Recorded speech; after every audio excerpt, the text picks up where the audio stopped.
Meron na naman tayong bagong, reaction videos. Ayan, meron akong nabasa dito. Ito ay sa mga mag-aasawa ng mga foreign. Bago kayo mag-asawa, talagang 'wag basta-basta bibigay. Alamin niyo muna, okay? Kaya nga diyan mahalaga yung mag-i-interview muna kayo, okay, sa mapapangasawa ninyo. Ang interview ay hindi lang para sa mga maghahanap ng trabaho, okay? Yun ay isa na ring pagkilala sa isang tao, okay? Sa taong makakasama mo sa buhay, sa taong pipiliin mong makasama sa buhay, okay? Ito siya, babasahin natin yung gagawa natin ng reaction video. Hindi lahat ng nakapag-asawa ng AFAM ay swerte.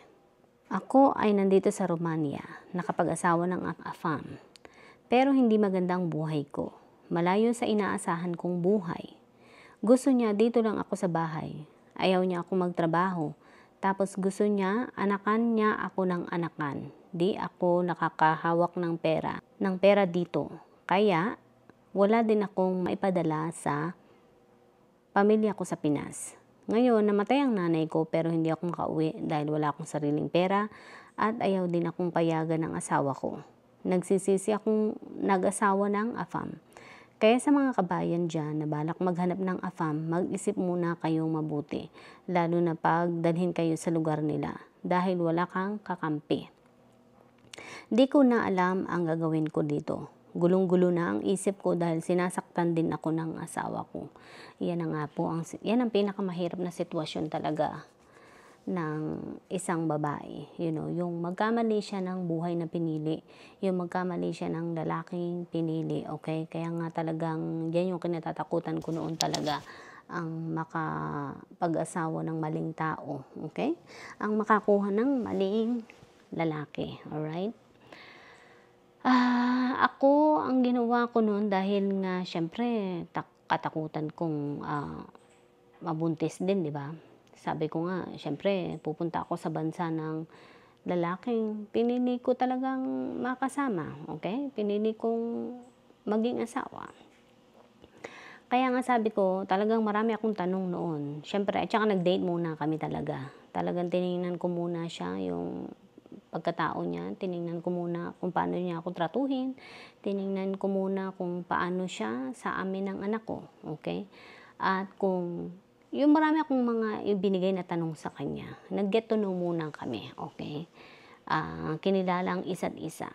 Yes, marami akong tinanong sa kanya na meron namang nasagot niya, okay? At pumasa naman sa mga standards ko, okay? Una na doon ay yung kung ako ba ipapayagan niya magtrabaho or okay lang sa kanya na wala akong trabaho.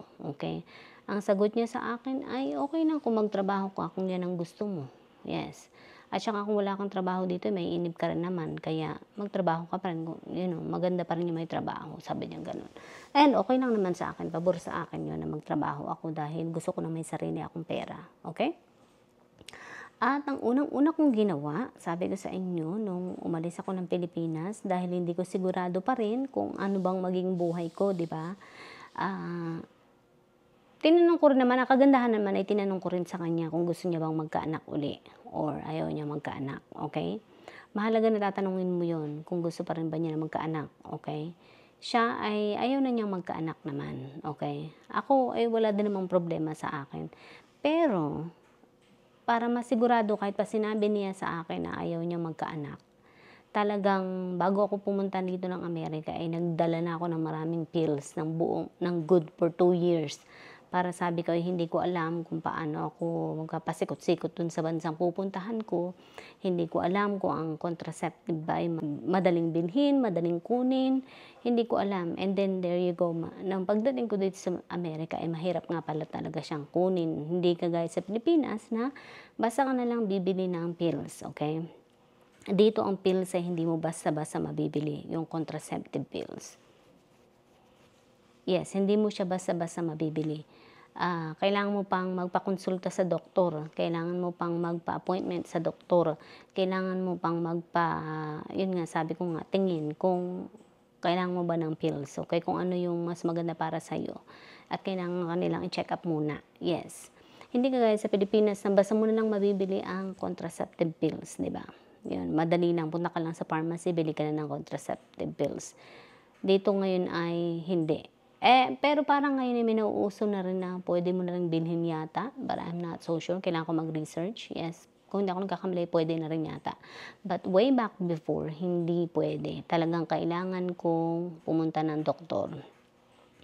Yun talagang unang-una kong inalam pagdating ko dito sa Amerika, yung paano ako makapagpa-check up sa doktor para magtanong ng kung ano yung magandang proteksyon. Dahil mahirap na, dahil kahit pa sabihin nitong isa na ayaw niya magkaanak, mas mabuti ng sigurado rin ako, dahil sigurista rin ako, 'di ba? Yun, nalaman ko na magpa-appointment nga. At yun agad ang kinuha ko, nagpakuha ko ng yung protection nga. Nung naubusan na ako ng pills, bago ako maubos ang pills ay talaga nagpunta na ako sa doktor para magtanong kung ano yung mas babagay sa akin. Yun, at ang naisipan ko nga is magpa-shot. Nagpapa-shot ako sa pigi every 3 months. Kabilanan yun, palitan sila ng pigi ko kung alin ang tuturukan, kumbaga. Turok dito 3 months, after 3 months yun naman kabilang pigi. Yes, para hindi lang ako mabuntis.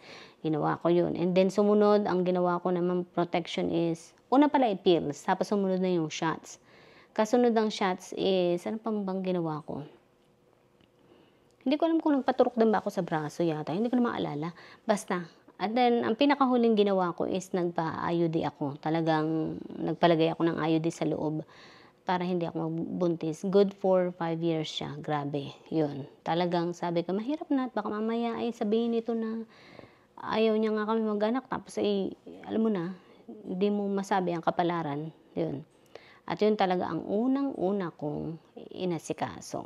And then, tiningnan ko rin ang ugali niya kung ako ba ay isa sa mga magiging kaawa-awang Pilipina na nakapunta ng Amerika na gano'n ang kinahinatnan. Ayokong mangyari sa akin yun. Kaya ikaw, nandyan ka sa Romania, yun ang una mong gawin. Okay, ang kumuha ng protection nang hindi niya alam. Tumawag ka sa, siguro naman may healthcare siya, hindi ko alam kung ano, para hindi ka mabuntis. Or maghingi ka ng tulong sa immigration para matulungan ka, para iwanan mo na yung asawa mo, makaalis ka dyan sa lugar ninyo kung gusto mong umalis dyan sa Romania. At ang isa pang options, kung gusto mo namang manatili dyan sa Romania at makapagtrabaho pa rin, is hingi ka ng tulong pa rin sa gobyerno diyan kung paano ka matutulungan na makaalis sa ganyang sitwasyon para matulungan ka nilang makapagsimulang muli at makabangon muli, makahanap ng trabaho. Diyan kasi sa Romania hindi ko alam kung paano, pero dito sa Amerika alam ko kung paano. Kapag halimbawa naging fail yung relasyon ninyo at gusto mong iwanan yung asawa mo na pangasawa mo, pwede kang humingi ng tulong. Maraming pwede mong takbuhan ng tulong kung kinakailangan mong makahingi ng tulong, okay? At gusto mo nang makaalis sa relasyon na ganyan, sinasaktan ka pala, pwede ka rin tumawag ng pulis para, makasuhan siya at may alis ka dyan sa bahay niya. And yun, makaalis ka dyan sa puder niya at makahanap ka ng trabaho mo. Pero kailangan mo nang yung iyong citizenship or green card. Alin man doon ang mauna. Green card muna kung ikaw ay kararating lamang. Kung hindi, at kung matagal ka na naman dito is then citizenship. Ayun. Pero yun nga, kailangan yun muna maiuna mong maisagawa. And then magtrabaho ka, mag-ipon at para maibangon yung sarili mo. And then, the last resort, kung talagang hindi para sa iyo ang ibang bansa, hindi para sa iyo ang Romania, kung wala ka naman dito sa Amerika, at hindi para sa iyo ang Amerika, then, hingi ka ng tulong sa immigration para makabalik ka sa Pilipinas. Yun. Para matulungan ka nilang maiuwi uli sa Pilipinas. Okay? Pero ikaw, kung ano ang decision mo, okay? Alright, sana ay makatulong. And wag na wag kang papayag na sinasaktan ka ng asawa mo. Kung kaya mong lumaban, lumaban ka. Alam mo, ako talagang nalaban ako, hindi ako nagpapaapi talaga. Kaya, buti na lang, hindi naman ako sinasaktan nitong isa. Pero kung subukan niyang saktan talaga ako, talagang ako nako, pagdating sa layasan, ay ang dali kong talagang lumayas. Ayan, hindi niya ako magagawa ng kahit anong teknik para mapagbago ang isip, talagang lalayasan ko siya. Yun. Hindi ko alam kung kayo ay may anak na ba.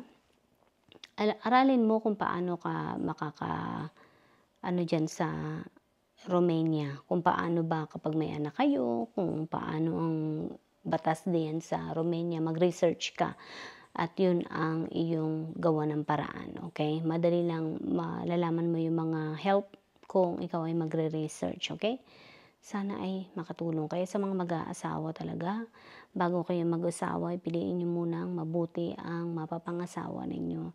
At bago kayo, anong tawag dito, maglaan ng buong buhay niyo dun sa mapapangasawa niyo bago kayo magpabuntis, i-make sure niyo muna na yung pinili ninyo ay siya na ba talaga yung kinabukasan niyo, okay? So hanggang dito na lang, bye.